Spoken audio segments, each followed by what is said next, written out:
Well, you need the Vice President, Mike Pence, as well as a majority of the cabinet to actually vote on invoking the 25th Amendment. They would send that notification to Congress. Then the president would be able to object to that by sending his own letter to Congress.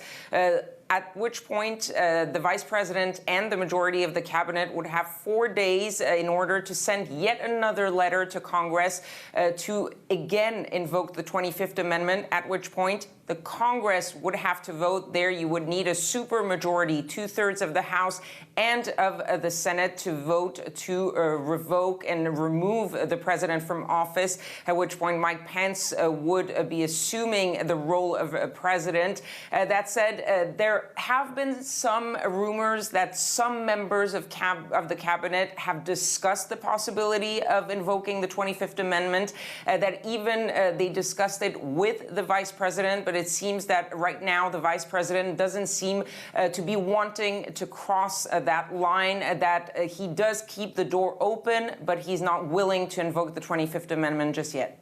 OK, so then looking at the impeachment plan, Kethevane, what are the steps there? And isn't it too late for the whole process to play out before Trump's term is in fact over?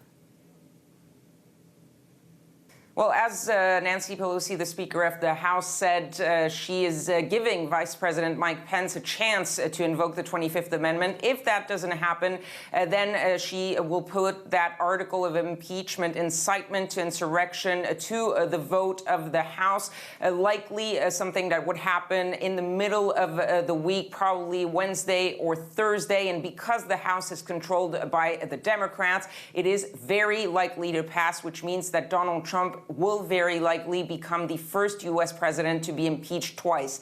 And then that article of impeachment will have to be transferred to the Senate, where there will be a trial, and that's where the president could be convicted. But the Senate right now is in recess, and they're not coming back to Washington until January 19th, which is one day before the inauguration, before Donald Trump leaves office. So that means that Donald Trump will no longer be in office when that possible Senate trial would take place.